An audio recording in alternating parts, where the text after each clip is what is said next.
See, I know how to do math. I should probably go to therapy again. Hello everybody and welcome back to the channel. My name is Brianna and this is For a Pause in a Book. I make book and lifestyle related content, so if that's something that you're interested in, make sure that you hit the subscribe button down below. Today we're going to be talking about the books that I read in the month of November.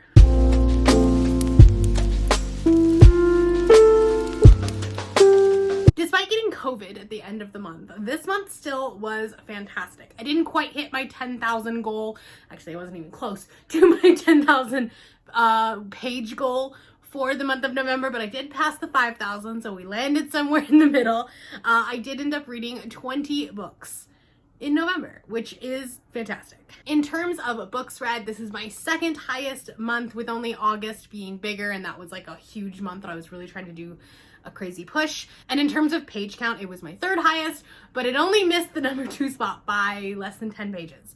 So we were very close. In terms of ratings, it was a pretty average month. I definitely had like things on both ends of the scale. So my average ended up being a 3.5, but I had 2 1.5 stars, which is a really big deal for a month. Normally, like if I'm gonna give out a 1 star, there's never more than 1 in a month. So this was big. I also had 1 2 star, 1 2.5 star, 3 3 stars, 3 3.5 stars, 4 4 stars, 3 4.5 stars, and 2 5-star reads. So very good. I also DNF'd 1 other book. We kind of got back to our 50-50 audio versus reading with my eyeballs stat. We had 9 audiobooks, 5 books that were read via ebook, and 5 that were read physically. Sometimes I would like physically read it and listen to the audiobook. In 2023, I'm actually going to add a thing where I do a combo.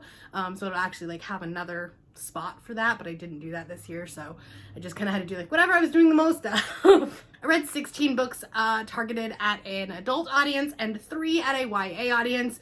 I'm realizing now that the 20 books that I just said is actually including my DNF, so technically I completed 19 books. I read 1 dystopian, 4 fantasy books, 1 graphic novel, 2 horror books, 2 mysteries, 8 romances, and 1 thriller. And in terms of author status, I read 2 books that were debuts, 9 books from authors that I had read before, and 8 books that were new to me authors, but the book was not their debut. If you're new to my channel, at the midpoint of the month, I do a mid-month check-in, and I talk about the books that I have read up until that point. If you want to check out my November wrap-up, or my mid-month wrap-up, it's going to be up in the cards above. I'm not going to talk about the books that I read in the first half of the month in great detail. We'll talk about star rating, but that's about it. So if you want to hear my in-depth thoughts, check out that one above. And then when we get to the end of the month, that's when we start talking about the stats, the fun things like that. And then we will talk about the books in the order that I liked them. So the DNF first, all the way to our 5-star read. Let's talk about the DNF first. I did talk about this one in my video, Did These Books Self-Destruct?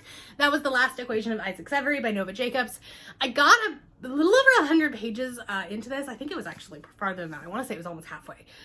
And there was just so much math in this book. So many numbers, and I was struggling, especially because I was listening to the audiobook and I just wasn't following along. I kind of liked the beginning of it. It kind of gave me Inheritance Games vibes, but as we went along, it was just getting boring and I was done with it, so we DNF'd. That book did in fact self-destruct, or it is self-destructing. It's in my Tango pile. Moving on to my 1.5 star reads. I had 2 of them. The first one I did talk about in my mid-month wrap-up. That was The Influencer by Joyce Maynard. It was not good. It was like a ripoff of the Gabby Petito and Brian Laundrie case, and it's too soon for that. Plus, it was just very poorly written. So anyways, you can check out my rant. It was a good rant. The next one I'm going to be talking about very briefly, because I am going to be talking about it during my Goodreads Choice Awards video that will be coming out middle of the month in December, and that's It Starts With Us by Colleen Hoover. I don't think that this book needed to exist. I think that it was a cash grab. It felt very much like a cash grab. It felt like Colleen Hoover was like, oh, It Ends With Us is getting another boost of like popularity on Book Talk. Let's write a sequel. And that's what this felt like. Also, name 1 restaurant owner that has his email at 0 consistently. It doesn't happen. I don't even do that, and I don't own the restaurants, so.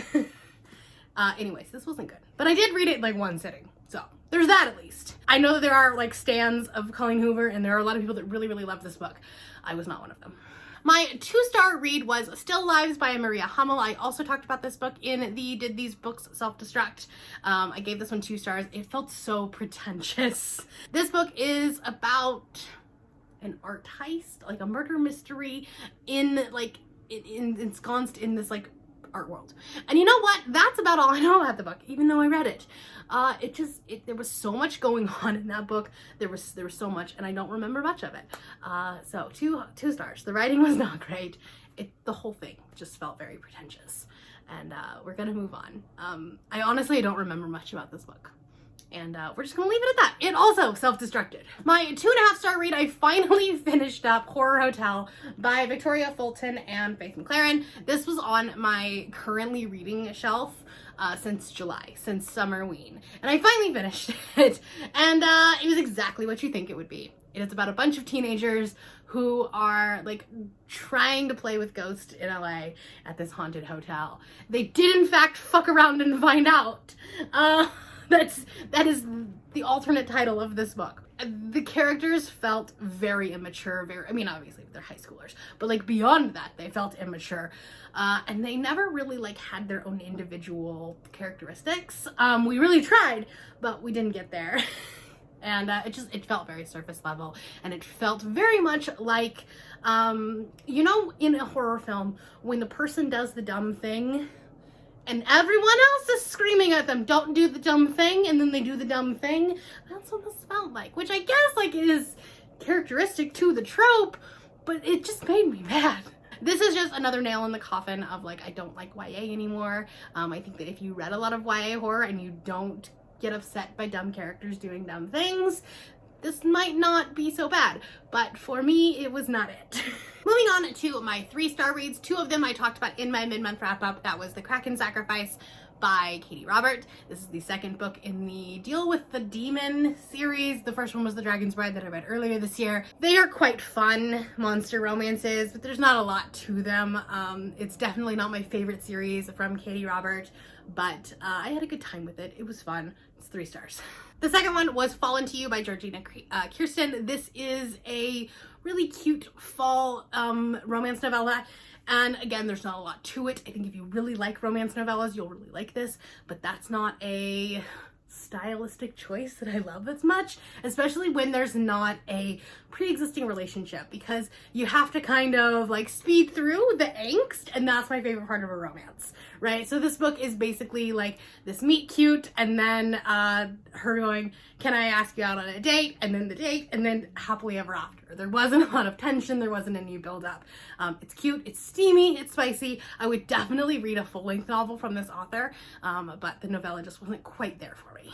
The last 3-star read I will also be talking about in my Goodreads Choice Romance video. That was You Made a Fool of Death with Your Beauty by Quick AMSA. I think that this book has an audience.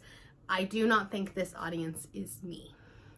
This book has a very like literary fiction feel to a romance, and so I get the wide appeal of it. I get people that like don't necessarily like romance, they really like this book, because it definitely deals with grief and trauma and like losing a loved one and like moving on past that, and that was beautiful, and the writing style is fantastic. My biggest problem with this book is it has a very gray area level of cheating and consent, in the fact that like they're not exclusive, but he's saying that he loves her while she's doing other things. It's really hard to say without spoiling, because the synopsis of this book is not at all what the book is. And there's a lot of differences to it. So yeah, not my favorite book, but I will definitely read more from this author. My 3.5-star reads, I had 3 of them, and I haven't talked about any of them in my mid-month wrap-up. So I guess it was just a very middle-of-the-road end of the month. The first one was The Invisible Library by Genevieve Cogman. This was also in the self-destructing video, as was the next one. This is the first in an urban portal fantasy series about a woman who is a librarian, but like a magical librarian, where she's trying to collect works of fiction and different like, you know, works of literature from different realms, from different like universes, and she is off trying to find a grimdark fairy tale from another universe because it's creating havoc. There's also a dragon shifter in here, and the end of this book really starts talking about that dragon shifter, and so I'm very excited to read the next book in this series because I feel like they'll definitely dive more into that. But as a first book in the series, it was really good. It definitely introduced me into the world, and I will definitely continue on. I also read Dry by Neal Shusterman and Jared Shusterman. This is a young adult novel that's dystopian. It's kind of like very near future dystopian in the fact that essentially all of California's water has been shut off, and everyone starts panicking. And they're trying to figure out how to find water. They are, attacking people that have bottled water, and like chaos ensues, right? And I talked about this in that video, and I absolutely love it when like books really dive into the psychology of the apocalypse. Being a psych major in college, I was like fascinated by that. I'm fascinated by how people will interact with apocalyptic events. Which I should probably go to therapy again. Anyways, I really enjoy that in both media and in books, and so that's why this book really hooked me at the beginning. I do think I would have liked this more if it was an adult perspective. We were following 3 teenagers trying to get through this weekend of hell. But I think it would have been really cool to have perspectives from someone in FEMA, someone in the media, someone like, adults. Trying to save the world, and not just the 3 teenagers. I wanted more. I wanted a bigger picture, a bigger scope. So for that reason, it ended up getting 3.5 stars. The end of it definitely kind of like, oh yeah, you are in fact reading a YA novel, because like there's a romance, and like again, I say this all the time, especially with like dystopian and horror type films or books, whenever there's a romance in it, I'm like, honestly, kissing him is the last thing that you should be thinking about right now. Maybe you should think about saving yourself. But anyways, I digress. That's a me problem. Obviously, when I'm rating my books, I am rating them based on my enjoyment as well as like the writing style and more like objective things. My enjoyment definitely plays a part into it. And so this was not a perfect book for me because it was a YA book and it had a romance in it. Again, not gonna read a lot of YA next year. We're gonna definitely trim that number down. Lastly, I believe this was the last book that I read in November, and that was The Fine Print by Lauren Asher. This is the first book in the Dreamland Billionaires series. I read this because Terms and Conditions made the Goodreads Choice Awards, and I wanted to read them in order. I don't know why. I actually really love these covers, and this book was a lot of fun. It had a lot of like behind the scenes Disney corporate political type, not political, kind of like more like public relations type things going into it. This is about the son of, or the grandson of the Mr. Disney, essentially, and one of the creators that like designs stuff, and there is a little like hate to love romance in here, and I really liked it. I really liked the disability rep in it, because her sister is disabled, and they talk a lot about how this amusement park is not accessible to people that are disabled in a lot of different ways, and I really like those conversations. The sex scenes, a couple of them were like really cringy. He like really tries to be an alpha male, and that's not one of my favorite tropes in a romance book. I definitely like the cinnamon rolls more. And also the third act breakup felt really rushed. It was almost like the author was writing this book, and let me tell you, she's chunky. And then she's like, oh crap, they have to fight. That's how romance books work. And then she threw this thing in, and it didn't make a lot of sense. And so for that reason, it's definitely not a perfect book, but I'm really excited to read the second one. Moving on to my 4-star reads, I had 4 of them. 3 of them I have already talked about in my mid-month wrap-up. They were Half a Soul by Olivia Atwater. I also talked about this one in my Reading My BookTube Friends video, whatever that one's called. Link up above. This is a Regency rom-com with fairies and a deal with a demon. I also read Finlay Donovan Knocks 'Em Dead. This is the second book in the Finlay Donovan series, and this is about a suburban mom who's an author, and she accidentally gets caught up in the mafia. Oops. And in this book, there is a plot to kill someone in her circle, and she's trying to stop that. It's very good. Very excited about the third one. I also read Nemesis by Liza Penn. This is the first book in a mafia-inspired romance, but with superheroes. Essentially Captain America, not such a great guy. So, yeah, I'm actually really interested in continuing this series. This one was a fun time. And then lastly, the 4-star read that surprised literally everyone did not have me giving this book 4 stars on my 2022 bingo card. No, nowhere on it, okay? What? I liked this book. Okay, the writing's not perfect. It's still kind of a little immature. It's still kind of rough around the edges, but giving Ali Hazelwood like free reign on characters to like create and design herself instead of trying to make them fan fiction, genius move, because this actually like had character arcs, had a plot, had a little bit of like intrigue, and what? Who is she? I liked this book, and you know what? I will read another book from Ali Hazelwood. I will read her 2023 one. This is weird. This feels weird, okay, to say that I actually liked this book, especially because I really did not like The Love Hypothesis.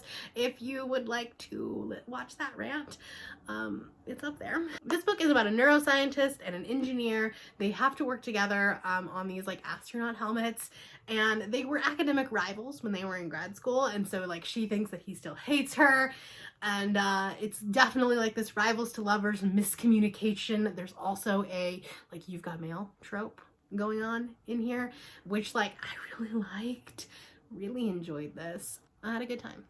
Who is she? We'll be talking about this in my Goodreads Choice Awards video. Okay, I had 3 4.5-star reads, and I talked about them already in the mid-month wrap-up. I have Year of the Reaper by Makia Lussier. I also talked about this one in my video where I read Cal's favorite books. I really liked this. I think this is a very accessible fantasy book. It's very classic fantasy, but like also really funny. The characters are really fun. And then My Heart is a Chainsaw by Stephen Graham Jones. I talked about this one both in my mid-month wrap-up and also on the Avengers Initiative Reading Challenge live show. We all talked about this. This was the group book for October, November-ish. And then lastly, Lore Olympus Volume 3. I really, really liked this one. There was a wonderful conversation about consent and what is and is not rape. And this was fantastic. Also, I mean, the art style is just so pretty. So, very excited to read Volume 4 next year. Okay, and then lastly, my 5-star reads. I did talk about both of them in my mid-month wrap-up. Well, I talked about one of them, and one of them I'm still not going to talk about. So, first off, Blood of the Chosen by Django Wexler. This is the second book in the Burning Blade and Silver Eye series. Worst series name ever. Like, it should lose a star just for the series name. But this is the second book. I don't think it suffered from middle book syndrome. I think that, like, if possible, it was actually better than Ashes of the Sun. I love Maya and Beck. I love Kit. She is one of my favorite characters in literature, honestly. And I'm currently reading Emperor of Ruin and also having a really good time with it. And then lastly, Shipwreck by Olivia Dade. The reason I'm still not talking about this one is HarperCollins employees are still on strike and they have asked us to withhold reviews, so we're not going to be talking about this. So those were the 19 books that I read in the month of November, plus the one that I DNF'd, totaling 20. See, I know how to do math. I just forgot to fix the code on my spreadsheet. It's fine. Don't worry about it. Let me know down in the comments below what your favorite book of November was, and if you're not feeling chatty, you can do a sword emoji for Blood of the Chosen. That is all I have for you today. If you're new here and you have not yet subscribed, there's a little red button that you can do so down below the video. If you'd like to hang out with me more, the links to my Twitter, Instagram, Goodreads, and my Patreon are down in the description below. Thank you for watching, and I will see you next time.